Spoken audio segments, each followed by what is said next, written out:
The Amazing World of Gumball has 240 episodes, but these 3 are the scariest ever. Starting off with number 3 on my list, The Mirror. The episode begins with Gumball boasting about his relationship with Penny at the dinner table, which annoys Darwin. Suddenly, Gumball receives an email and rushes upstairs, hoping it's from Penny. Instead, it's a chain letter from someone named the Snatcher, warning that if he doesn't forward it to 10 people, he'll be cursed. The curse supposedly takes away his money, his friends, and his family. Then at night, the Snatcher will appear in the mirror and steal his soul with his cold, sharp claws. Darwin, terrified, insists that Gumball forward the email, but Gumball ignores him and deletes it. Ah yes, the classic 2000s horror story. Nothing was scarier than getting a chain email at midnight and debating if you should spam your entire contact list just in case. The next day, while riding the school bus, Gumball and Darwin debate superstitions, with Gumball dismissing them all. But when they arrive at school, things start going wrong. Gumball realizes he has no money for lunch. Darwin panics, convinced it's the curse, while Gumball still denies it. Even Carrie, their ghost friend, suddenly teleports away in shock when she hears about the Snatcher. Darwin interprets this as proof that even Carrie is afraid of the curse, while Gumball assumes she was just horrified by them eating underwear. When even a ghost says, "Nope, you know you've messed up." Later in class, Gumball flirts with Penny, but thanks to a game of telephone gone wrong, his message is horribly misinterpreted. Gumball whispers a romantic message to Darwin, who tells Leslie, who tells Banana Joe, who tells Carmen, and by the time it reaches Penny, it's been twisted into an insult about her weight. This is why text messages exist. Imagine ruining your relationship because your friend passed your message through a bunch of kids who don't even have working ears. The entire class gasps in horror before pelting Gumball with school supplies. By the end of the school day, Gumball feels defeated and starts to believe Darwin might be right. But things get worse. When they arrive home, their family is gone. Desperate for help, they visit Mrs. Juttenheim, a creepy old woman, who agrees to make them a potion to fight the curse. But first, she sends Gumball to gather ingredients while she explains the Snatcher's origins to Darwin. She tells him the story of a man who once loved a ghost. Wanting to be with her physically, he used a forbidden book, but in doing so, he doomed himself to a cursed existence, forever trapped behind mirrors, growing lonelier by the day. The ultimate long-distance relationship fail. Dude really risked it all just to hold hands. Armed with the potion, Gumball and Darwin return home, but just as they start to believe the curse isn't real, their family returns, and in a panic, Gumball throws the potion onto Richard's face. I guess that works. If all else fails, just splash some magic water on it. Works 60% of the time, every time. Embarrassed, Gumball laughs off the situation, until the Snatcher actually appears, pulling the Wattersons into the mirror world. Carrie suddenly arrives with the forbidden book, revealing that the Snatcher is her father. Chaotic battle ensues. Carrie explains that to break the curse, they must summon the Snatcher through a mirror, expose him to Dawn's first light, and shatter the mirror using the forbidden book. Gumball, attempting to speed things up, opens the forbidden book and accidentally sacrifices his youth to fast-forward time to morning. Bro really used his own lifespan as a fast-forward button.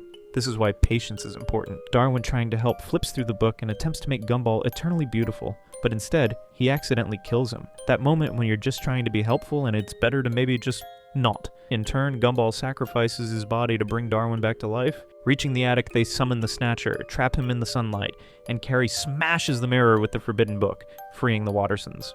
Now finally free of the curse, the Snatcher, whose real name is Vladis, reunites with Carrie. However, as they try to embrace, he falls through her and out the window, dying instantly. Moments later, he returns as a ghost, and a father and daughter finally share a real hug. This is both heartwarming and tragic comedy at its peak. Dude couldn't catch a break in life or death. The Wattersons watch the heartwarming moment, but just as things settle, Gumball starts bragging about Penny again, frustrating his family as the episode ends. This episode plays on many interesting things: the fear of the unknown and the power of belief. Gumball dismisses the curse as nonsense, but as things go wrong, his doubt slowly turns into fear. It reflects how people often brush off superstitions until coincidences make them reconsider. The Snatcher's story represents the consequences of obsession and loneliness. He wanted love so badly that he broke the rules of nature, and it cost him everything. His isolation mirrors real-life loneliness, showing how unhealthy attachments can lead to self-destruction. The episode highlights how people try to control fate. Gumball literally sacrifices parts of himself to fix the problem, which is a metaphor for how people sometimes make irrational sacrifices just to feel in control. But this now brings us to number 2, the night. As Elmore falls into slumber, the moon watches. Terry erases her own eyes. Larry twitches from exhaustion. Richard collapses into his food. Even the traffic lights sleep, causing chaos in the streets. Tonight, The town drifts into dreams, but not all dreams are peaceful. Gumball finds himself in his bed, floating in space. He plummets toward Earth, smashing through everything in his path. A satellite, an airplane, even Hector, before crashing into his own roof. Falling dreams are normal. But what if you never woke up in time? What if you just kept falling forever? He jolts awake in relief, only to immediately knock himself unconscious on his bunk bed. He escaped the nightmare, but reality got him anyway.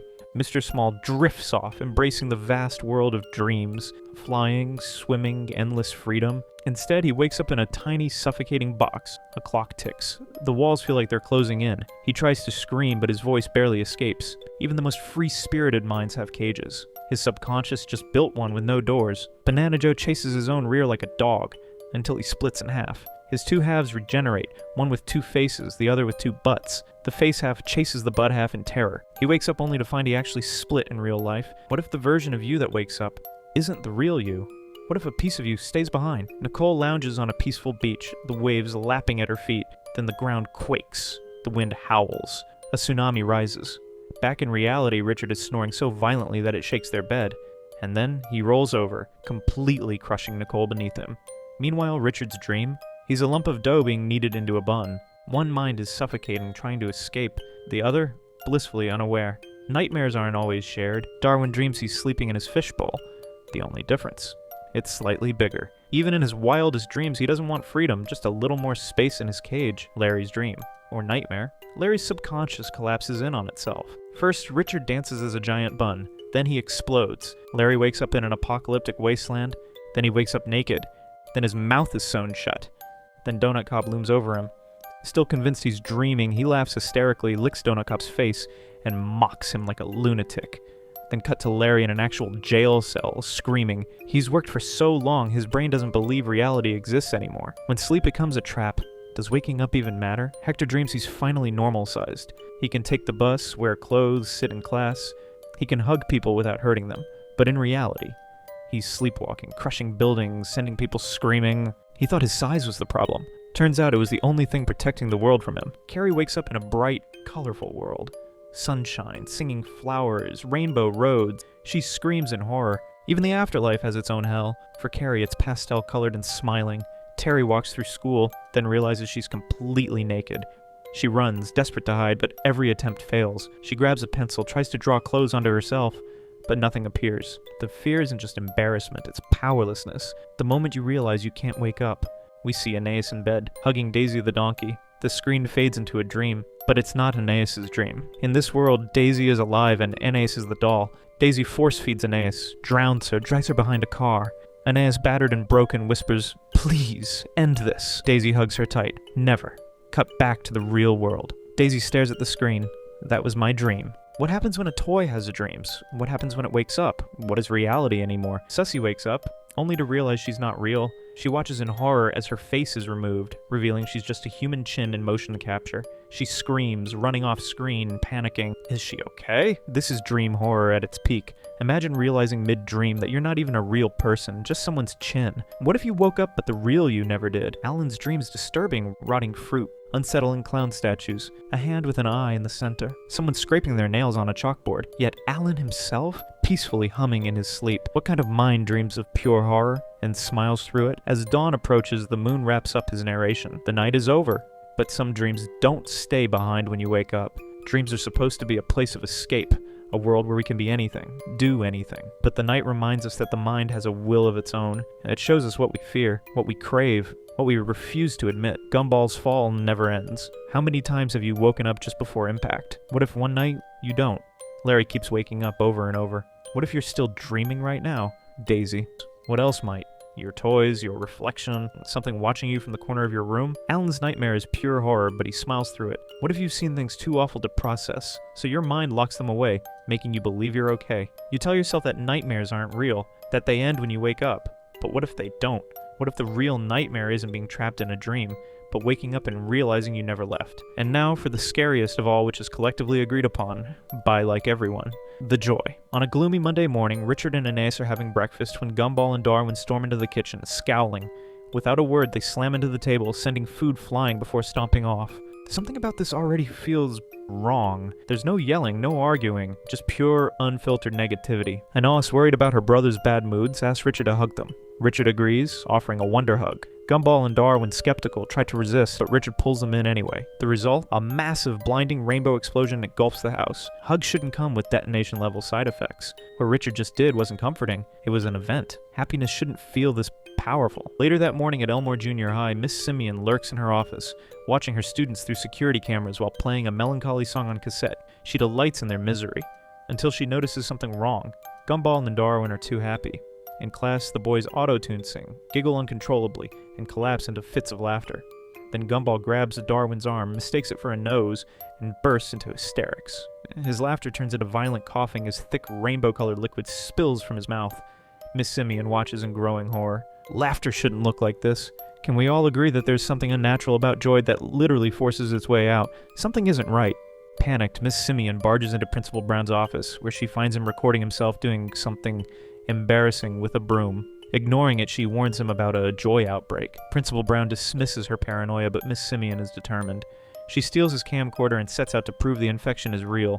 Every horror story has that one guy doing something completely unrelated when disaster strikes. Principal Brown just happens to be that guy every time. At the school clinic, Miss Simeon films Gumball and Darwin's symptoms. The school nurse, exhausted with Miss Simeon's antics, leaves to get Principal Brown. Hours pass. Miss Simeon, convinced she has found proof of the joy virus, locks a Gumball and Darwin in quarantine. She films them for hours as their laughter turns into wheezing, their bodies convulsing violently. When their hearts suddenly stop, Miss Simeon grins.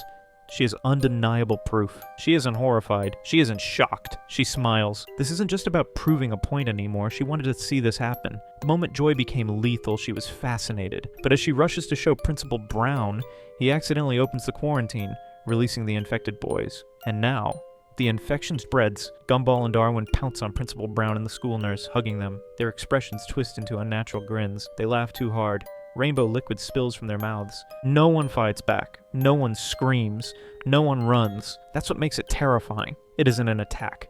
It's an offering, and everyone is willing to accept it. Miss Simeon flees as the infection spreads across the school. Students fall one by one, collapsing into fits of joy too intense to be human. Desperate, Miss Simeon locks herself in her office. She destroys the room in frustration, but accidentally plays her cassette tape. And then, something changes. The moment the sad music plays, Principal Brown snaps out of it. Miss Simeon realizes the cure. Not medicine, not science, because this isn't a disease. It's something that can only exist when all other emotions are erased. The joy isn't just spreading, it's replacing. She arms herself with the cassette player and ventures into the halls. She fakes her own infection to blend in, grinning unnaturally as she walks stiffly past students. But when she spots Banana Joe violating the dress code, she instinctively scolds him. The moment the words leave her mouth, she realizes her mistake. The infected turn, and now, they chase. She made it so far, but she couldn't let go. Her need for order, her obsession with rules, she doomed herself, because in this new world, there are no rules, only joy. Miss Simeon barely makes it to Principal Brown's office and locks herself inside, but it's too late. Gumball and Darwin are waiting for her. She lifts the camcorder, documenting her final moments. This story has come to a happy ending. Then they hug her. She screams with laughter. Rainbow liquid gushes from her mouth. There is no more Miss Simeon. There is only joy. The camera feed distorts, but instead of horror, the final tape plays. An old pre-recorded clip of Principal Brown twirling a broom, dancing and laughing to himself. The joy virus has won. Happiness should be a choice, but the joy turns it into a trap. The infected don't scream, don't fight, they surrender.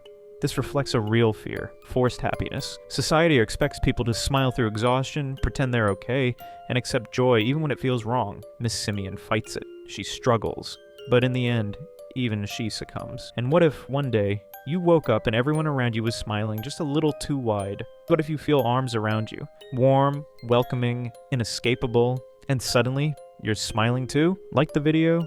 Then be sure to subscribe and check out these other videos on my channel.